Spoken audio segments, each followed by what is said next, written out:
Ug karon, tirada siyo, wala lagi pero naagod. Hindi totoo yan.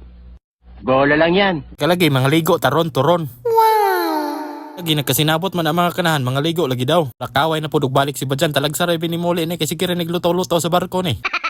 Kay lisod pod na abray barko sa yuta sa dagat yun na. Kay makakita kag barko sa yuta aw, di na mao parehab na. Ug mao to padayon ta, baka. Lagi kani nga sabot nga pangaligo duhay pilian, Moonrabs ba o Idlimar. Pero ako nagbuot kay ako may nag-una-una og adto dre pero ang napilian ko pirmiro na Moonrabs niya na wala hiraman desisyon ni Idlimar lagi daw. Aw, ma sila mahimo kay nag-una naman ko dito lisod pag i-cancel na ko nga maulawan taon sa badiyan.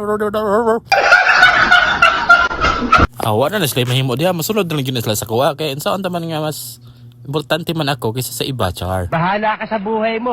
Kay lagi og kamo gusto mo mga ligo, subaya rin ni dalanan ni og taga kiharong mo kay dali ra man kani adto ni unahan ni sa Rayhak ni unahan sa MGM. What? Bitaw gwapo man siya niliguanan na atong atuan kay kung gusto mo mga exclusive, pwede gyapon exclusive ninyo, di mo pasagol mga batignaong. What? Kay kani nga plano na mga pangaligo, talagsa rin ni badayon kay sige rin ni og drawing pero karon gikuluran naman kay nagpalit na mga crayons. Uy, nagcolor rin sila, nagkuana, nagpasa sa maestra. Bola lang yan. Kung kani nga dalan dire, doon natakin na naman ta sa highway, lisod pulong napata sa kiharong nga naabot man ta dire. Ug sige kaglabay dire, pamilya ni ka dire, lubi. Ayaw di ma. Ug naa naman ta dire pabahada, doon na ta. Muliko ra ning kanang naidalan nga pawala ka paingon sa Moonrabs. Kabantay mo anang nailaki na kayilo. Dili na mao kinanobra man ta, nalipat pud ta aning talanan eh. Yun tay mahimo ani kini lapas naman ta mo baking kita kabantay mo nang waragwa pa natiwas nga balay o balay mangguro na diha mo muliko mo na bantayan ninyo paingon mo ani liguanan dayon streeta rin ning dalanan ni makakita kag duha ka bae diha mo na nang Rayhak tungod diha dayon unahan ra ni ang liguanan diri sa Rayhak mo na ang pasabot dali ra ni siya adtoon ug moadto ka ug di ka ganahan mo adto layo gini streeta lagi ning dalan kay umuliko ka di gyud ka makabot si mo adtoan ug mahasak mo adto diha bahala ka sa buhay mo. Kay kaning nga niguanan, sudlonon gani siya wala kay nakabalo ba mo nang pabalon ta mo ron turon. Kay kaning nga liguanan diri, taod-taod na po ni siya pero karon pa punta kabalo ani kay bag-o mo tanan. No, ani mga Pilipinas nga gatalan ani. Tama kayo. Ako naman eh.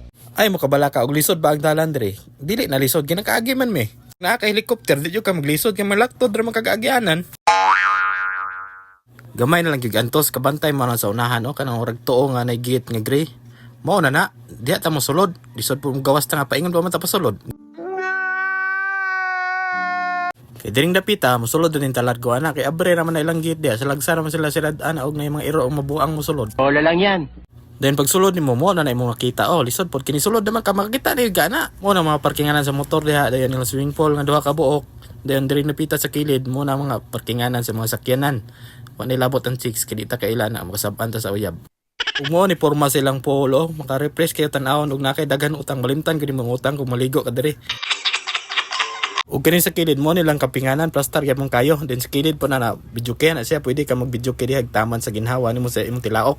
Bantay pon mo ang mga sa kilid mo na ilang mga cottage sa 500 na siya. Ug moro tawon ako mag-video sa mga kaganapan kinalubat na, ayaw-ayos kinabuhi.